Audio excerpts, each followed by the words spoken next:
Do you live, eat, and sleep the hotel industry? Looking to brush up your game? You've come to the right place. No vacancy. Oh, left our quarter on. Do you live, eat, and sleep the hotel industry? Looking to brush up on your game? You've come to the right place. Welcome to No Vacancy, the hospitality industry's #1 podcast, with your host, Glenn Hausman.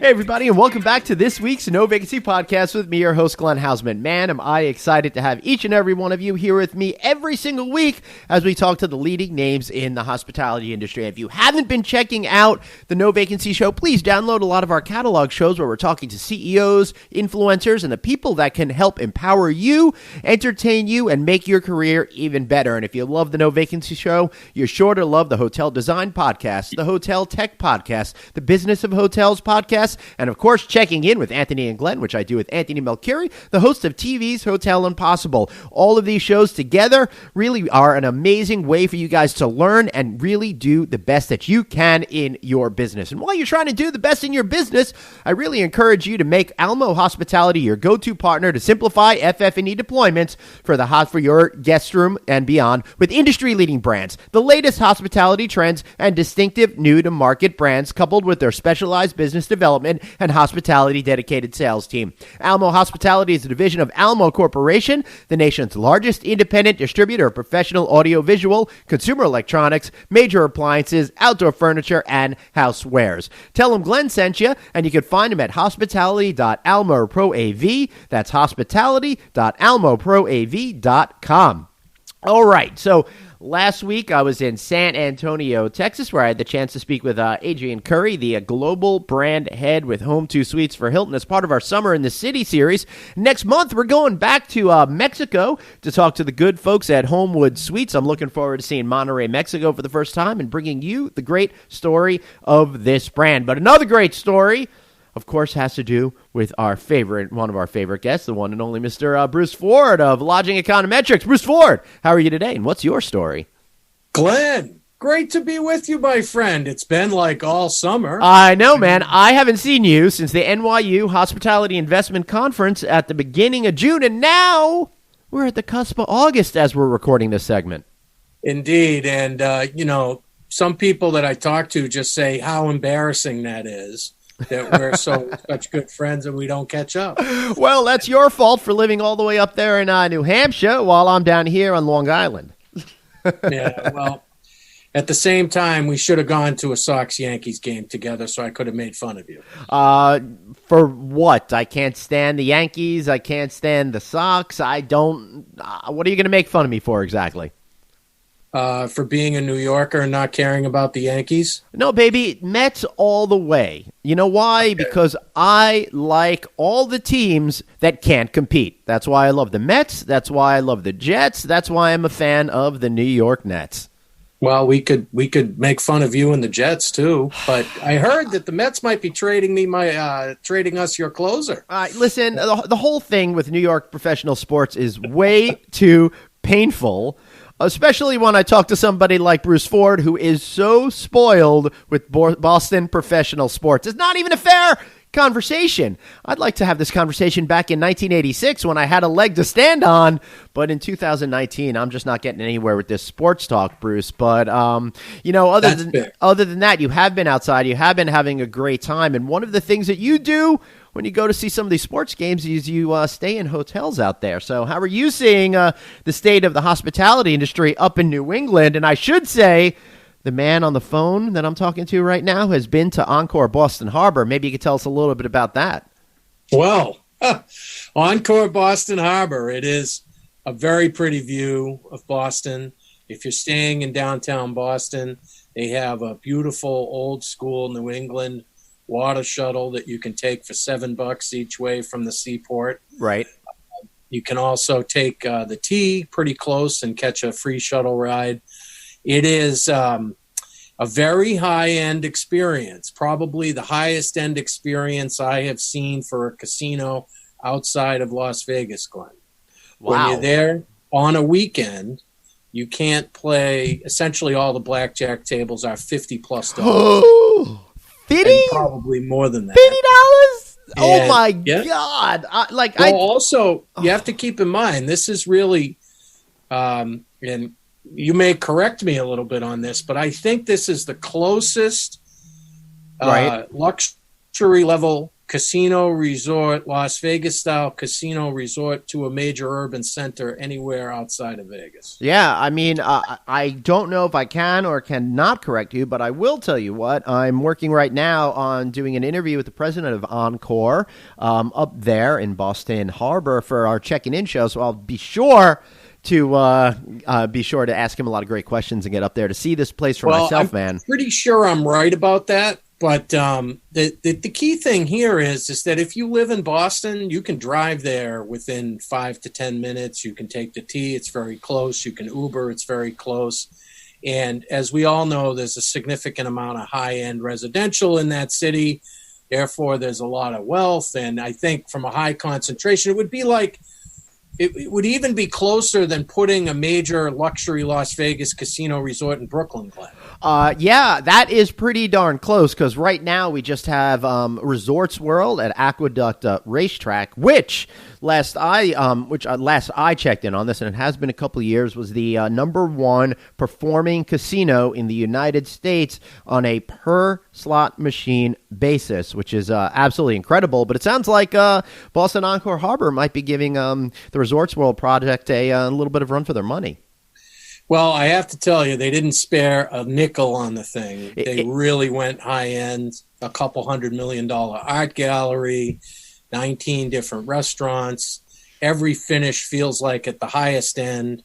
A room night, I think in the first month, was something to the effect of $695 a night. Wow. There aren't many hotels in Boston that are at that rate. Boston is expensive in the summertime, but still $695 on an average basis is pretty high. That is pretty high. I saw some of the photographs you put up on social media as well as the ones that were professionally provided, and the place does look absolutely gorgeous like you just said. So I can't wait to see it for myself because it really does look like that quintessential Las Vegas experience, but on the East Coast of the United States. So, well, it's certainly more luxurious than anything that's in Massachusetts, than anything that's in Connecticut. And I would be fair to say that the finishes are at the Four Seasons level, Glenn. Woo-wee. Absolutely. Well, I certainly can't wait to get over to this property, and hopefully, if all goes right, I'll be up there the last week of August, and maybe you could come down and hang out as well. You betcha. I would love that. So let's get into the topic for today's show. What's on Bruce Ford's mind? Based on information found at Lodging Econometrics, the industry's leading real estate firm. So tell me, buddy, what's going on? Glenn, we continue to see pipeline growth, but I would call it a little bit more modest than anticipated. More modest than anticipated. Yes, we did not eclipse 700,000 rooms in the pipeline in the second quarter. We are still shy of that. Probably some new announcement projections were a little bit lower than some of the franchises would have thought, and we're running into a little bit of owners are kind of settling back into, well, I'm just not sure, right? So I'm not going to decide. And so we're settling into a little bit of that, and you have a lot of converging factors here.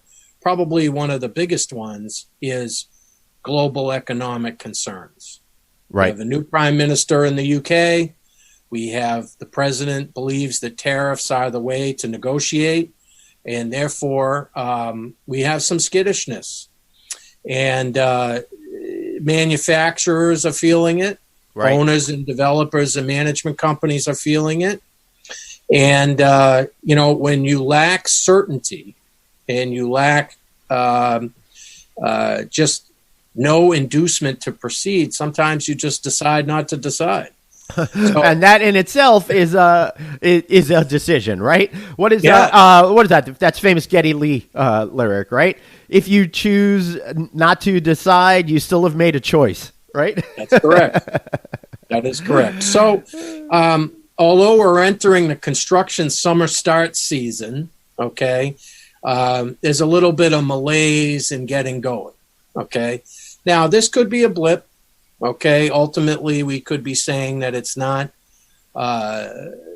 something that will continue long term. The new hotel openings are continuing to pick up. We're continuing to accelerate.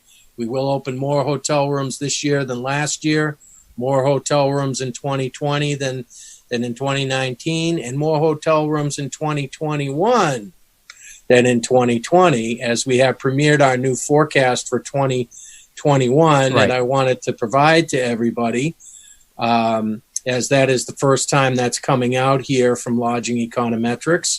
And the anticipation for openings in 2021 tells us we should have about 139,000 hotel rooms opening in 2021 compared to 129,000 in 2020 and 119,000 here in 2019. So about a 10,000 room up each of the next 2 years. And then you feel that it's going to plateau as you're sensing that new construction starts are starting to moderate. Is that correct? Well, if you added all of that up, Glenn, that's still not 400,000 rooms, and we have almost 700,000 in the pipeline. Mm-hmm. So there will still be openings, okay? Right, of course. I just don't know if we're going to go to 150,000 rooms in this cycle. There may be some more tempering of that, or maybe an extending of the cycle, as some economists are predicting at the moment that we'll see some softness in the run-up to the primaries and to the election, and some softness will be as a direct result of just lack of certainty. Yeah. And so when people are uncertain, they decide not to decide. Now, with that being said, we still have a situation where we've had 95 new brands announced into the hotel business since the beginning of 2015. Woo-wee. That is 95 brands saying, I'm going to build my first hotel in America sometime soon, and that's unprecedented. So that's going to continue to drive growth, but we think maybe at a more modest level. Right. Well, all of that makes sense to me. But the question that I have is this good? Is this bad? Or maybe the better question is, who's this good for and who's this bad for?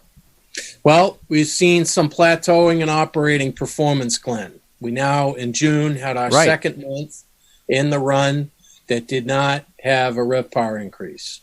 Okay? So the second month of the last 110 that did not have a RevPAR increase. And that was the last one was September 2018? Correct. So September 2018 and June 2019 did not see a RevPAR increase. Now, again, that could be a blip. Okay, we traded a weekend day, which is usually we traded. Right, there was one last Friday. Right. So that could be a blip, but we have some really good factors, I think, that could play better on summer travel. Number one, gas prices remain below $3 in many states across the country. That's a positive. I think people have felt like spending, and I think the drive-to destinations will do okay this year. I think that some people are beginning to feel the wear and tear of how much it costs to stay in an urban center, and so we're starting to see some of that, a little pricing power problem. Airline tickets have remained fairly stable, so if you're getting on an airplane, unless you're going to Europe, you should feel pretty good that prices will be achievable. Excellent. I think that this is a fascinating discussion to me, because what it really comes down to is, are we resetting what the idea of normal is in our hospitality business? Because with only the second non-increasing RevPAR amount in 100 and what was that months? 110, I think. 110-ish give or take a month on it. That's pretty phenomenal. So when we're talking about slowdowns, we're talking about something very different than the slowdown that might have happened in 2008, 2009, and 10. I mean, for example here. Right. So, that's when you saw a 20 to 30% decline. Right. And so there's none of that on the horizon. For me, speaking from an outsider's point of view, speaking from the point of view of somebody who does not need to build hotels for a living, who does not need to operate hotels for a living, it feels like this is good. It feels like if things start to moderate a little bit, it gives operating hotels a little bit more of a chance to breathe and maybe get back on the RevPAR increase game, while still being able to satisfy a lot of the vendor suppliers, construction companies, et cetera, that are focused on supplying new hotels. Well, in building new hotels, Glenn, there's two things that are factors. The first thing is can you get the debt at the rate that you that makes the deal pencil? Right. And I have some conflicting information on that because in some cases I've heard about loans as low as 4.1% right. to do a new construction package. That's insanely low, okay, and that unprecedentedly low. But the cost of materials continues to climb. So you have two conflicting aspects there. In fact, construction costs have risen 5% since the top of the year. Yep. And that's a direct result of the president's negotiation tactics, shall we say. Right. We'll find a way to say that out loud. I mean, it is what it is. The price of steel has gone through the roof. The price of other commodities has also risen, and that again, a lot of this stuff is imported. Right, and it's going to adversely impact what it costs to build things. Then you add in that layer of there's been so much construction that folks that do that kind of work for a living, they're charging more. Labor is costing more, so it's having a double effect of kind of getting whacked on labor and on supplies. I'll correct you modestly there, Glenn. Yeah, please, there hasn't been too much construction. The construction is not dragging the industry down. Okay? What is dragging the industry down is we can't continue to raise rates. Right. That's what's dragging the industry down. We are at an absolute record occupancy. And if you can't keep pushing the rate up, RevPAR can't grow. No, I know, but I was talking more about the construction side of the equation on that. But yes, you are absolutely right, Bruce Ford, that it's becoming impossible to push rates. And at the property level, we're starting to also see those labor costs increase. We're also seeing goods, supplies, all of that increase in price. And it's starting to squeeze those profit margins right now. The other aspect is that we're going to enter a renovation cycle pretty soon, and the availability of labor to do a soft renovation might be more appealing than building a hotel ground up. Okay, how does that work, Bruce, when entering a renovation cycle? Because you had hotels opening every single year, and presumably a certain percentage of hotels need to renovate every single year. So how do you enter? But isn't it just a rolling cycle? What do you mean by going into a renovation cycle? I think specifically is what is the phenomenon that causes more properties to go into a renovation in a specific period of time than every other year that surrounds it? Well, right up to the downturn in 2008, Glenn, we built a lot of hotels. That's correct. Okay, so a hotel that opened in 2005 today is 14 years old. Right. Time for a very big renovation. Right. Every franchise company would tell you that. Okay, so 14-year-old select service hotel that hasn't gone through a really big refresh, okay, doesn't look the same as the new hotels that are out there opening under the same brand today. Okay, so let me equate it to this. After World War II ended, all the soldiers came home. 9 months later, there was the big baby boom, right? A whole lot of babies came out there. Us, the Generation X, is a much smaller generation because you didn't have that boom. So as that boom continues to work itself through the cycle, it changes the economics around that particular period of time. So in the hotel industry, you had the big boom of construction, and now that boom is creating its own renovation boomlet. Yeah, from a number of property standpoint, that's absolutely viable. Right. It won't be from rooms because the size of the properties are smaller because they're more select service. Right. And that's been more of a phenomenon over the last 10 years, correct? Yeah, we built a lot of hotels between 2005 and 2009, and those are reaching that first critical point of major renovation. See, if you reach 14 years old, you've already done a couple of soft renovations, but now it's time to really do the bathroom. Now it's time to really do some hard goods in the hotel that you may have extended the life of, if you will. Well, I'm 48. I could use a good hard goods renovation right about now. That's for sure. Well, Glenn, you try and equate everything to you. Well, welcome to New York. Yeah. All right. So I don't want to make this all about me, but Bruce, what do you think about me?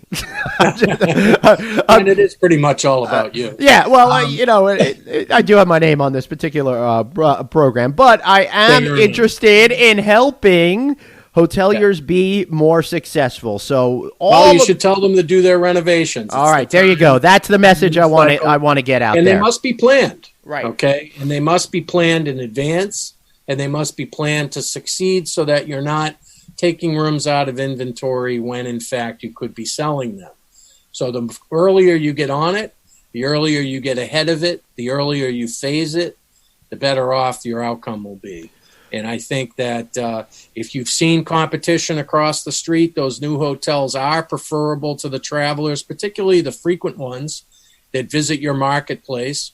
And they're going to make that choice until such time as you change the quality of your inventory. And maybe even then, it'll be too late for those folks that acted late. Because if I change something and I'm satisfied with that new particular product, I'm not really thinking about going back to the old one out there. So a word of caution: I don't want any of the hoteliers out there to lose your business. So be sure to get those renovations done early and keep creating exceptional products. Bruce Ford, what else do we need to know? We also need to know that there are 9 markets that have 100 new construction projects in the pipeline now. There are another 5 markets that have more than 85. So the pipeline is still building, but it's building in the top 25 markets at a rate that's faster than the other markets. Right. But we continue to see the most interest there. Urban Center Select Service still very much a play. And as these companies introduce new brands, I think I heard 2 things the other day, Glenn, and we've talked about this shared site development before. Yep.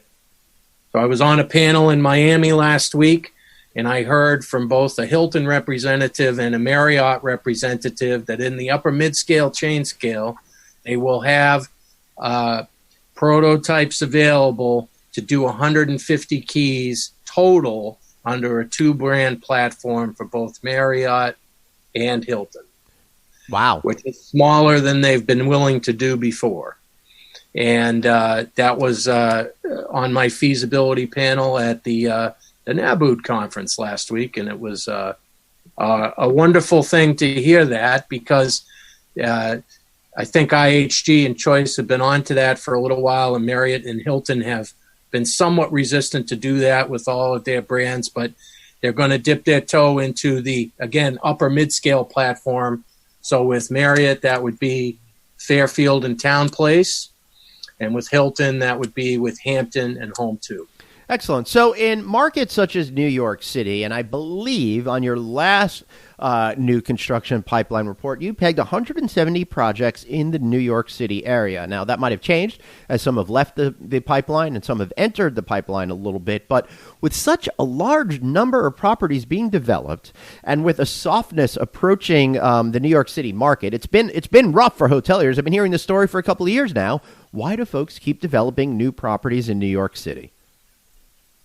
Well, New York ultimately has the largest demand center or the largest demand generator in the country. Right.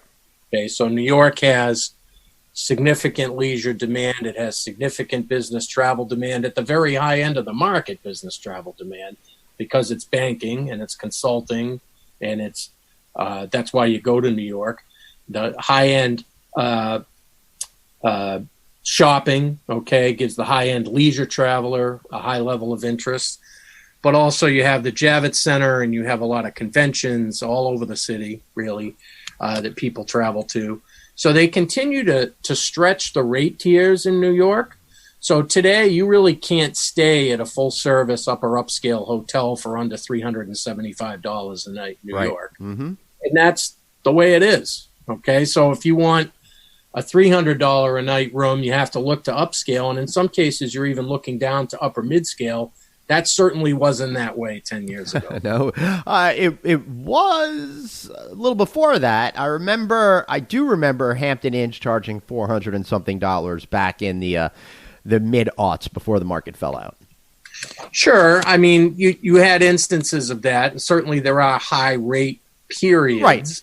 Okay. But you're saying this is more consistent. New York is very busy Sunday to Thursday, not as busy on Friday and Saturday. Right. Many times during the seasons. Especially this time of year. The city's a ghost town right now during the weekends. Yeah. So you can get better deals on the weekends, no question about it, for leisure travel. But if you're trying to go on a Tuesday or Wednesday night, welcome to, high rates. Right. Booking in advance has some benefits. It still has its benefits if you know you're going. The further in advance you can book travel, both on the plane tickets and the hotels, just makes sense for the travelers. The rates are cheaper. The closer in you want to hold that decision, the more you're going to pay. Right. And that's just kind of supply and demand. But look for many of the older select service hotels in Manhattan to really be forced into renovation, to continue to upgrade the tech that's available in their hotel, continue to upgrade the surfaces and finishes in their hotels, because even then they don't look the same as the new ones do. So if I walked you to a Hampton Inn that opened in 2006 in Manhattan, say Hampton Inn that opened last year in Manhattan, it's a night and day experience, Glenn. Yeah. Wow. All right. Well, I think that really... I'll have to give you a couple to go look at. Yes, please do. So you can catch up on that.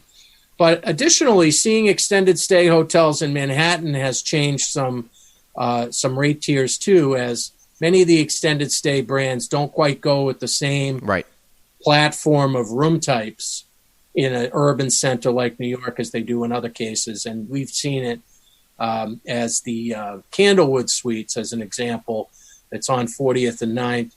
There are no one bedrooms or two bedrooms in that unit, in that building. It's only studios. Right. Yeah.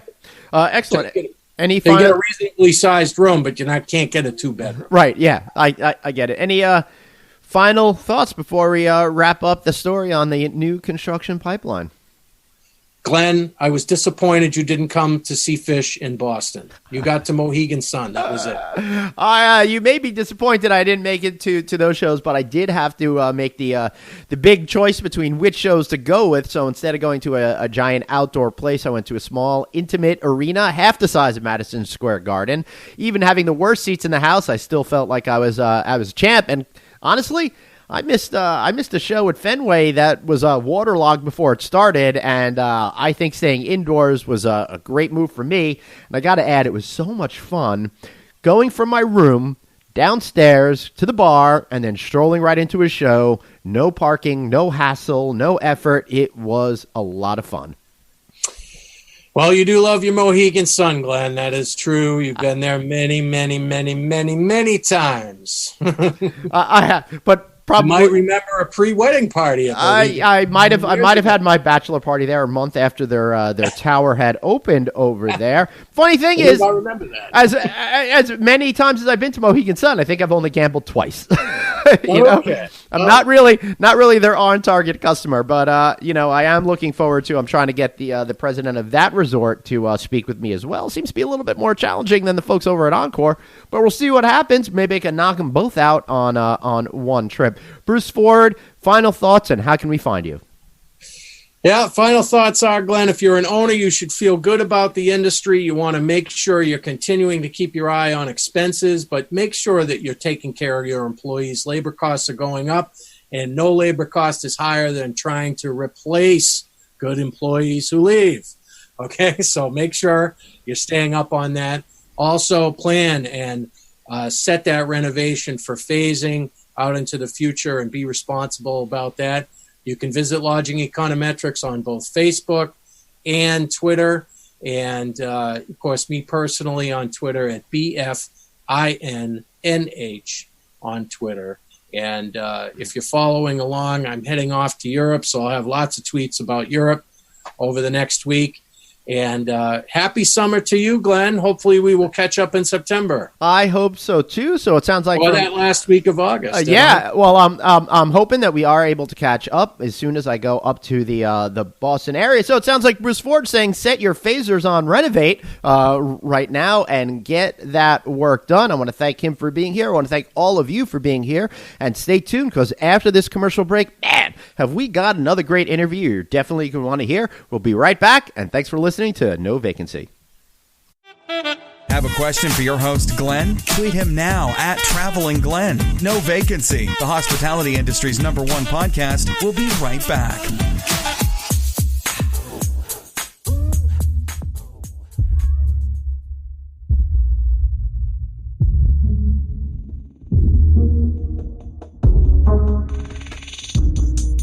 Hey everybody, Glenn here. So get this. Recently, NBC's Today Show came out with a list of the 10 best hotels in the world, and my incredible friends over at Red Roof made that list. They've also been voted best budget hotel brand by USA Today readers 3 of the past 5 years. Wow! And according to Medallia, they've ranked #1 in online reviews for 9 years running. What's more, Red Roof consistently offers one of the highest RevPARs in the economy segment. You know why? Because they're careful to make sure standards reflect guest expectations, are fully tested, and also well priced. In fact, listen to this. They operate over 100 properties themselves, so they understand their franchisees' perspective. I feel like this is where I need to pull out the they've got skin in the game line, right? So then there's also the brand extension they've created in the upscale economy market. Red Roof Plus properties feature wood-like flooring, high-end bedding, spa-inspired baths, enhanced landscaping, and more, all based on consumer research. And plus, the first time I saw this room when they debuted a number of years ago,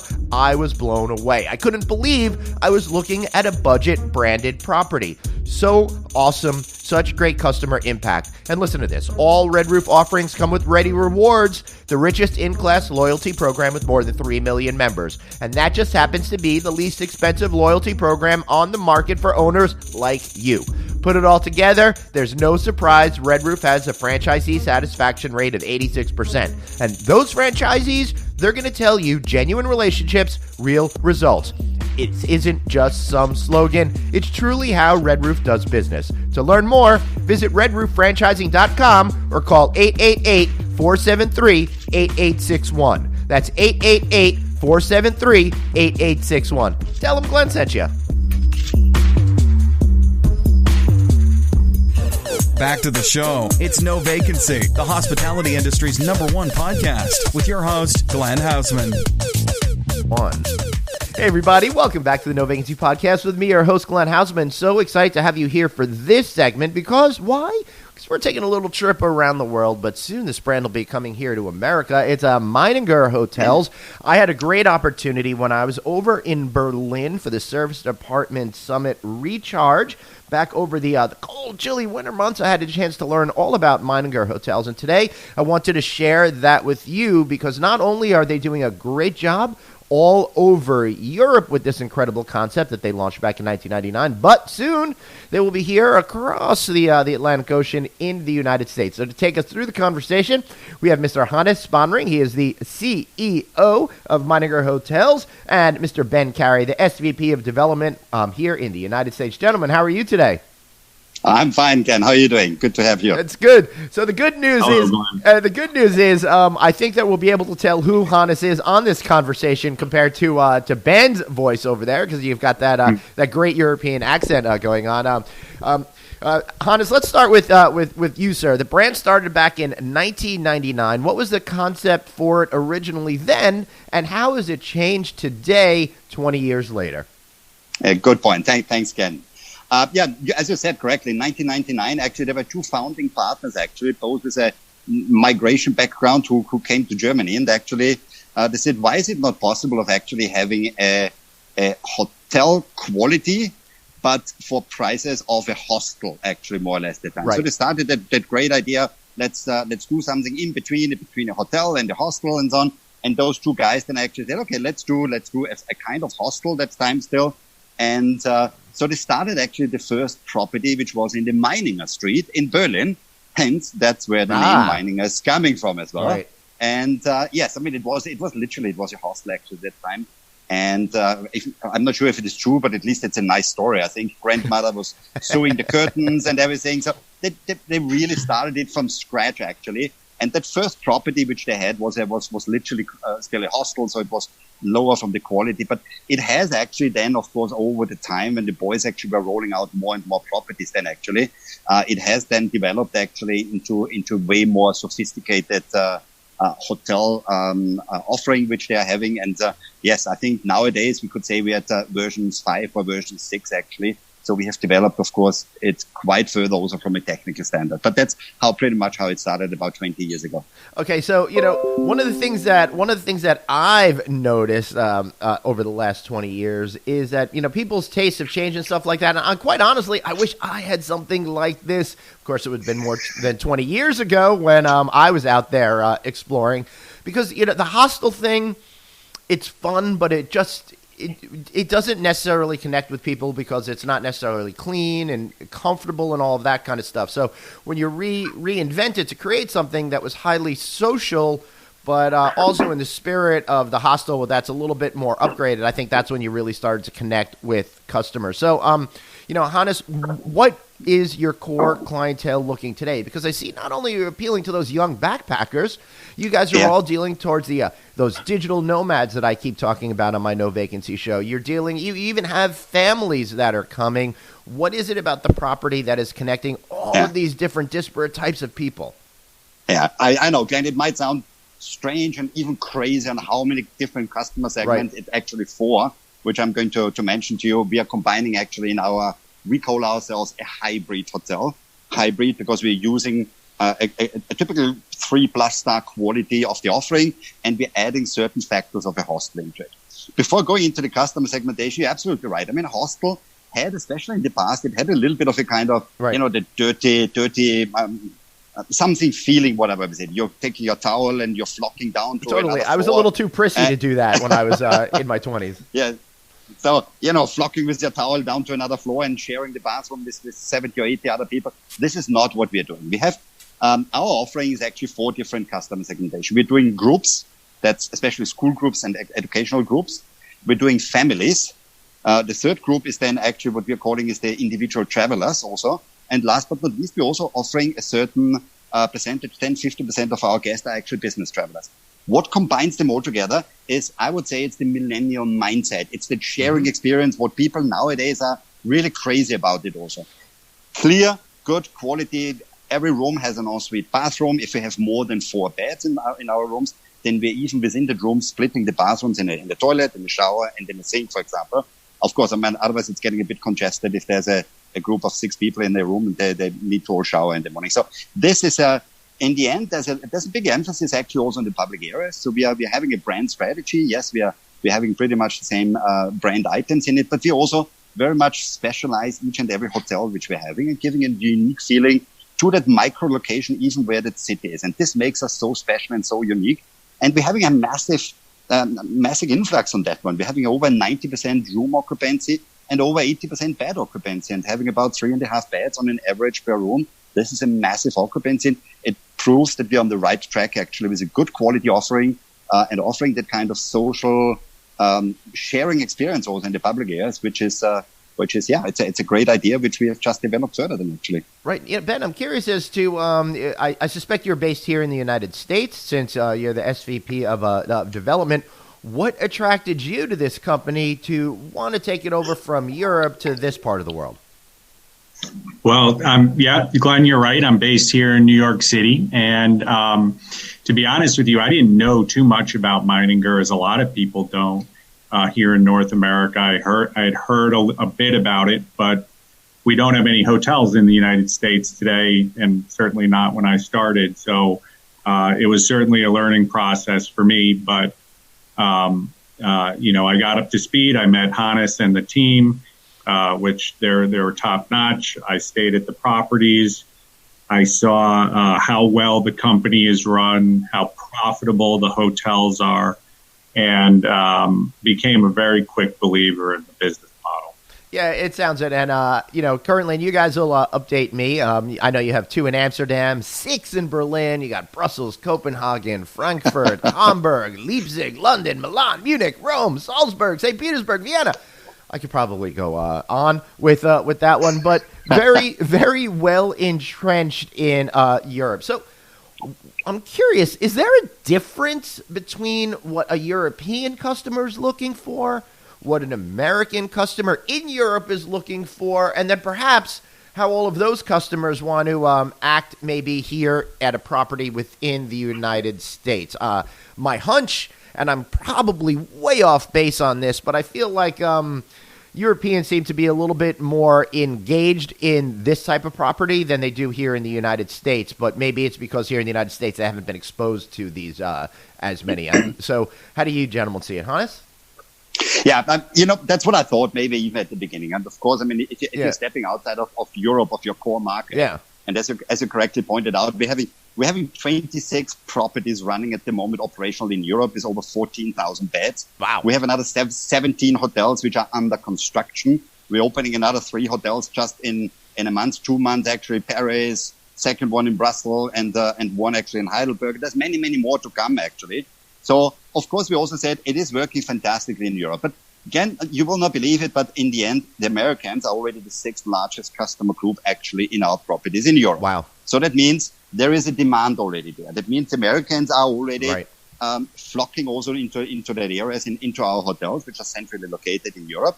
And then that was one point also that we said, Europe is our home garden. Now we are doing so much. We are evaluating another 130 deals as we are speaking. That doesn't mean that all of them are coming through. So that the logic next step also, what we discussed with our shareholders, is actually to say, let's roll this out globally. But for that one, we also said, let's be a bit cautious and actually put first some boots on the ground. Let's have a look what's going on actually in the United States. And the United States and North America is a massive market, what we thought. Let's put actually some data, some hard fact data actually behind it and see what's going on. First step, we started participating in conferences in the United States. Of course, we had all our sales teams there, which brought in teachers and student education groups from America into Europe. And then at a certain moment, we also said, let's get boots on the ground. And this is where Ben came in actually about 1.5, almost 2 years ago. And we said, let's start this up actually, see how we're doing that in Europe, see what's going on in the United States, what the market for that is. And there's a big market for that, Glenn. There's a big market for it, which is just not supplied at this moment. And how do we need to tweak actually our model? Might it be from the F&B offering, food and beverage offering? Might it be even from the layout of the rooms and so on? Might it be even about the customer segmentation which we're having? And that's how we did actually. And Ben, I mean, he has Ben, you talk about yourself. He has a massive experience, especially about the US market. We just made sure that he's inhaling that Meininger spirit, that whole Meininger concept, what we are standing for, and then going back into the US. And we're having a pipeline. We signed the first deal in Washington. I know we're coming to that a bit later. Right. We're very close actually of signing the second one in Washington. And Ben has compiled already a list of almost 20 properties, which I think 4 or 5 LOIs, letter of intents, which already signed. So we have done our homework over the last 2 years, 3 years. We put the boots on the ground. Now we are ready actually for the rollout in the United States. Okay, for a those little bit later, sorry, please go ahead. Yeah, I was going to say for those that don't know, LOI means letter of intent. So letter of intent, yeah. You've already got some product that is in the planning stages, if not yet officially announced as a development deal. That's correct, yeah. Right. All right, so Ben, what attracted you to working with Meininger and taking what was a European concept and bringing it over here to the United States and North America? Well, for one thing, there's nothing like it here in the U.S. right now. We have a few competitors in Europe, and Meininger, I think, is the biggest and certainly the best operator of hybrid concepts, but there's nothing like it in the U.S. So there was a tremendous opportunity and I think white space in the hotel industry and the sharing economy for a hotel-hostel hybrid of this quality. So I thought it was a tremendous opportunity to grow the Meininger concept didn't exist. And then, But now when you say sharing economy, now we all know here in North America and stuff what that really means practically. But in the terms of Meininger, does that mean that if I'm in a room with 4 bunk beds, I might be staying with people I don't know, if I choose to? The answer is yes, Hannes? if you choose so. The answer is yes, if you choose so. That might sound strange at the beginning, but let me be clear. So what we are offering in our hotels is from a typical normally 1-2 bedroom, which you are renting as a couple or even as a single, as a business traveler, up to we call them multi-bedded rooms. That might be that you're having a double bed in it, or king size, queen size bed, and the bunk bed in it, or maybe even 2 bunk beds, or even 3 bunk beds. That actually serves different customer clientele. And school groups, of course, they are more linked also price. Worry about the price also. So the teachers can stay in a single room, double room. Then you have the students which are staying in the multi-bedded rooms. But it might be also for families. And don't forget, again, one thing, and we saw that more and more, is also families traveling. If you have 2 or 3 kids, and you're traveling with your kids as a father and the mother, if you're lucky, you get an interconnected room somewhere in your hotel. Otherwise, father has to stay with 1 or 2 kids and mother has to stay with 1 or 2 kids. In our properties, they can stay all together in one room, actually, and have that kind of shared and social experiences within the family also. Mm-hmm. But it's also an opportunity, what we are seeing more, that you can, in most of our properties, we have also multi-bedded rooms, some rooms allocated where you can just hire actually a bed. And yes, this might mean that you're sharing it and you're aware of that you're sharing the room with other people who you do not know, whom you have not met before. Yeah.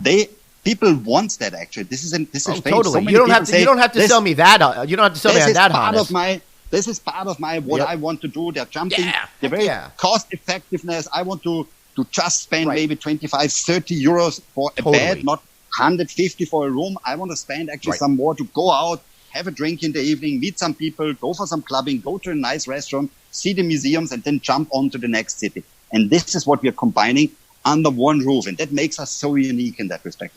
Right, totally, Hannes. Because I think about now, that's not my thing anymore. I'm too old and crabby any day. But I remember, man, when I was back in my early 20s, I would have craved the opportunity to stay with different people in that kind of a way. I think it's more, it opens you up to more experiences. I think that younger people are really seeking that in a lot of ways. And I say younger more in that millennial mindset way as opposed to specific demographic there. So that really interests me. Now, Ben, there's a particular hotel that I like in New York City. It's the Moxie, New York. You say there's a lot of white space for Meininger. How do you see the differences between those brands?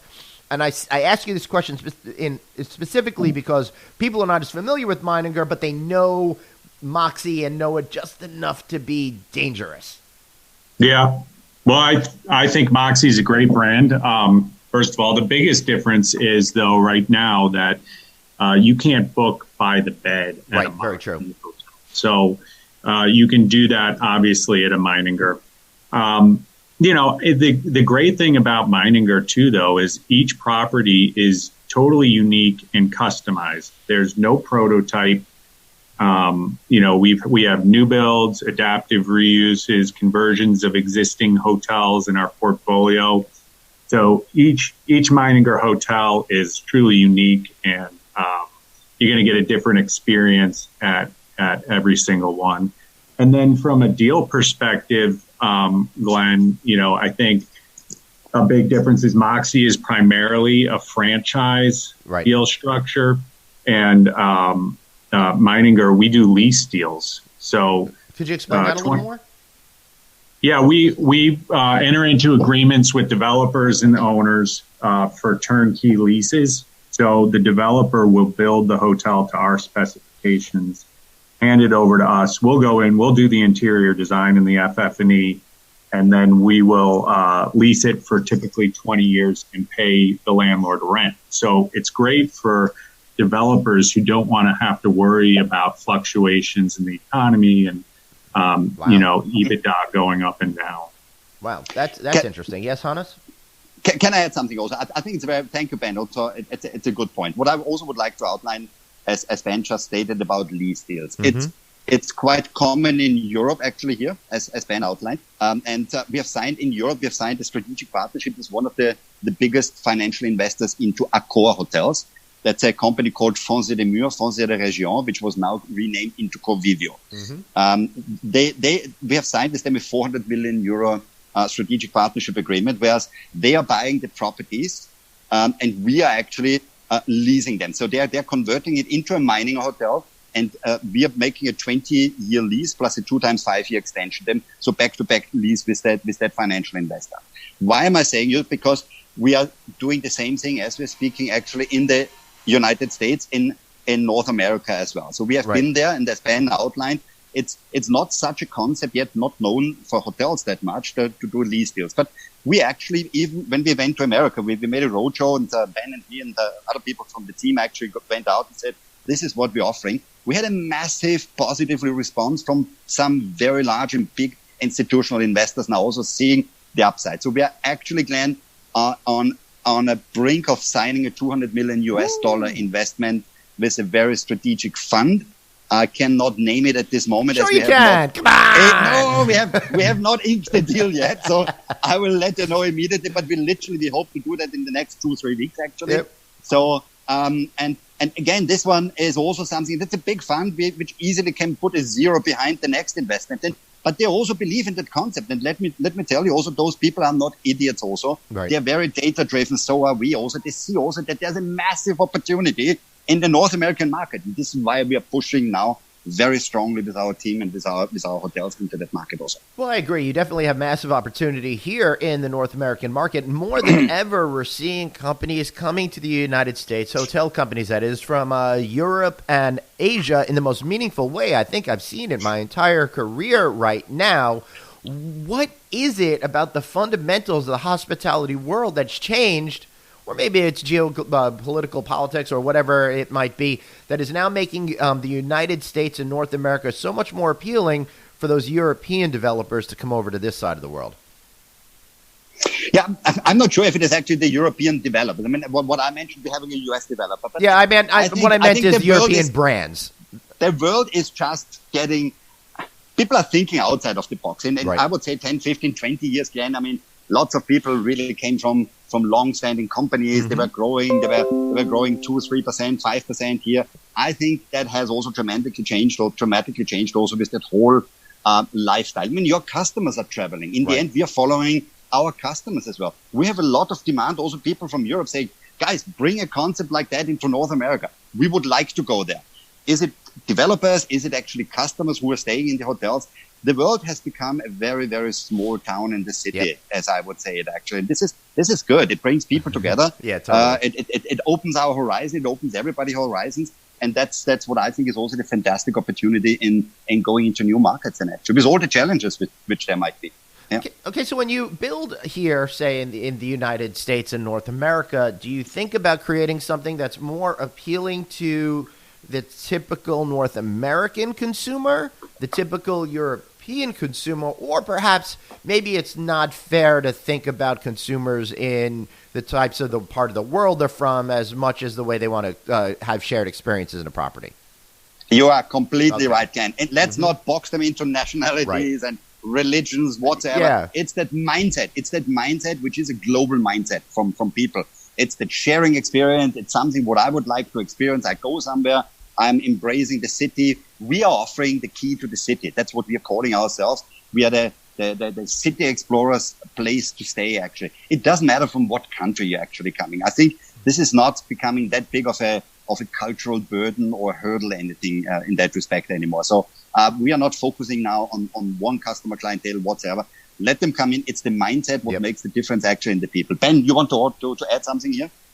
No, I agree completely. I mean, I think we are adapting a little bit to add some things that are typical of U.S. hotels to our piece of property. Like we're going to put a fitness center in. Our beds are going to be slightly larger, but at the same time, we're keeping all the core elements of the Meininger concept. So that's a real nice way of saying Americans are fat, but I get it. No. I'm kidding. They're taller. I'm kidding, Hannes. No, but we're keeping the core elements of a Meininger in place, such as we're going to still have a guest kitchen in our properties, and if you go to our European properties, you'll see some of the most vibrant areas are the guest kitchen, where guests can prepare their own food. They can do their laundry. So we're going to have a beautiful guest kitchen. And this is for everybody to use, not in individual rooms, correct?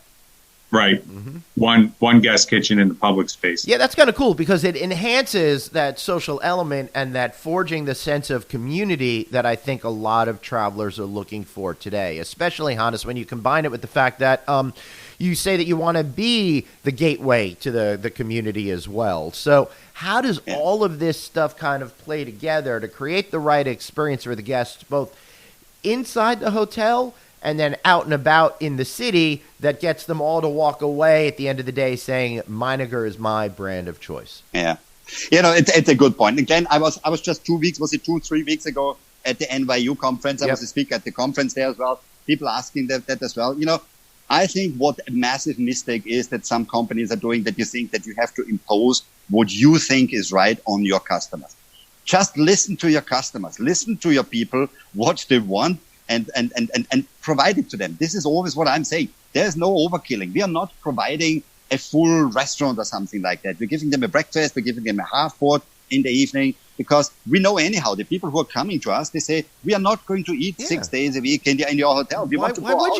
We want to immerse in that city. We want to engage ourselves. We're jumping from one city to the other one. We'd love to sit in the evening together, having a nice drink together, and see also other people in that respect. And very good point made by Ben, actually. It's, for example, the guest kitchen which we're having.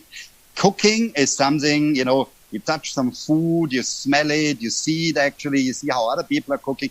It becomes a melting pot actually in our guest kitchen also from people from different cultures. What we also have done, and I'm very proud of that one, we've just said that at one moment to our customers, you know what, guys, this is such great what you're doing in the guest kitchen. Let's put a cooking book together with all Meininger guests. Oh my God, and we have a fantastic Meininger cooking book from, I have no idea, I think it's about from 50 different countries. Wow. The only thing we said, maximum of €5 from the ingredients and maximum of 15 minutes for cooking preparation. And we had put a fantastic cooking book together. I even tried half of them already. It works really. All right, I got to see this book. That sounds absolutely fantastic. And I've got teenage boys over here in this house, so anything that I could cook fast when they freak out because they're starving, that's a real benefit. So, Ben, any final thoughts here before we start to wrap up on messaging to the development community to get folks interested in talking to you?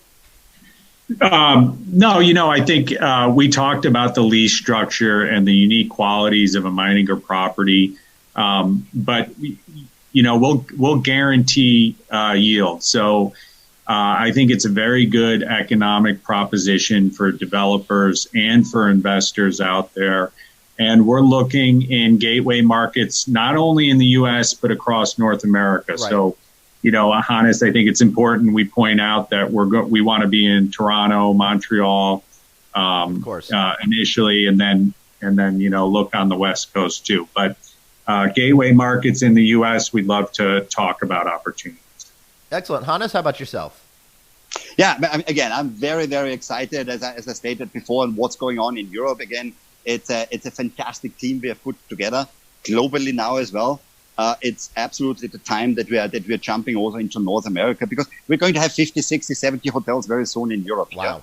And it's America is a very exciting market. As Ben said, we are focusing at the moment on the East Coast. We have a lot of opportunities going on. We have done our homework.